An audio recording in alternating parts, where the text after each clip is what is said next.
Sir నమస్తే అండి. ఎలా అనిపిస్తుంది? మరి ఈరోజు అమరావతికి చట్టబద్ధత కల్పించాలనే ఉద్దేశంతో అసెంబ్లీ నిర్వహించారు. ఇక్కడ తీర్మానం చేసిన తర్వాత పార్లమెంట్‌కి కూడా పంపిస్తారు. 2వ తారీఖున పార్లమెంట్‌లో బిల్ పాస్ అయ్యే అవకాశం ఉందని కూడా చెప్తా ఉన్నారు.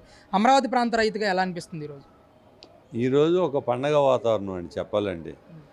ఎందుకంటే అమరావతి రైతుగా కాకుండా ఆంధ్రప్రదేశ్ ప్రజలుగా కూడా ఒక పండగ వాతావరణంగా ఉంది. ఎందుకంటే మేము గత 5 సంవత్సరాల జగన్మోహన్ రెడ్డి గవర్నమెంట్లో పడిన కష్టాలు మొత్తం ఈ తీర్మానము, ఈ చట్టంతో మర్చిపోతామండి. ఎందుకంటే ఇటువంటి దుర్మార్గుడు ఎవరైనా వచ్చినా కానీ మళ్ళీ మార్చడానికి వీలు లేకుండా ఆ ఆ చట్టం అనేది చేయటం వలన ఇక అమరావతి అనేది ఒక అజిరామం అండి. ఎవరూ కదిలించలేరు, దానికి ఏం చేయలేరు అని. ఎందుకంటే ఈ మహానుభావుడు అధికారం కోసం అనేక రకాల అడ్డదారులు దొక్కి అధికారంలోకి వచ్చాడు.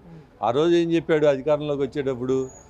మా నాయకుడు ఇక్కడ ఇల్లు కట్టుకున్నాడు, అమరావతి ఇక్కడే ఉంటుందని చెప్పి తాడికొండ నియోజకవర్గం కూడా అతనే గెలిపించుకున్నాడు. అప్పుడు కూడా రైతులు మోసపుచ్చాడండి. చంద్రబాబు నాయుడు గారు 1250 గజాలు ఇస్తే కనుక నేను 1850 గజాలు పెంచిస్తానని చెప్పి, ల్యాండ్లెస్ పీపుల్కి ఏమో 2000 పెన్షన్ అలా 5000 ఇస్తానని చెప్పి వాళ్ళ చేత కూడా ఓట్లు వేయించుకొని మోసపుచ్చి తర్వాత 3 రాజ్యాల కాన్సెప్ట్ తీసుకొచ్చి అమరావతి రైతుల గుండెల్లో గుణపొందించాడండి చెప్పాలంటే.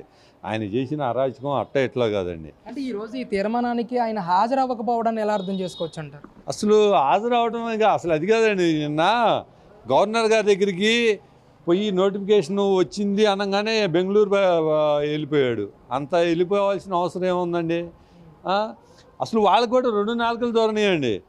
ఆయనేమో నదీ గర్భాన కడుతున్నాడని చెప్పేమో జగన్మోహన్ రెడ్డి అంటాడు. ఈయనేమో సజ్జల రామకృష్ణారెడ్డి ఏమో మేము రైతులకి న్యాయం చేయాలి, అమరావతి ఏకైక రాజధాని అని చెప్పి ఆయన చెబుతాడు. అయ్యా సజ్జల రామకృష్ణారెడ్డి గారు, మీరు రైతులకి ఏం న్యాయం చేశారు అసలు చెప్పాలంటే?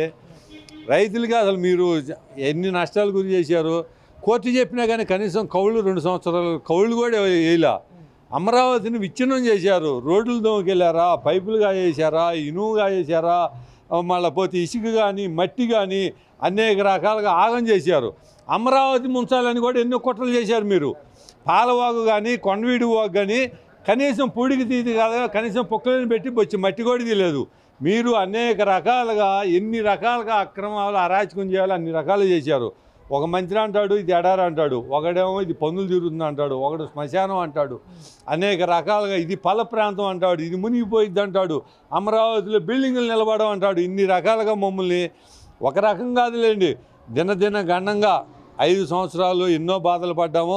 పాదయాత్రలు చేసినప్పుడు కూడా అడుగడుగున ఆటంకాలు గురి చేశారు. కనీసం భోజన సదుపాయం కూడా కల్పించకుండా రోడ్ల మీద చేసేటట్టు చేశారు.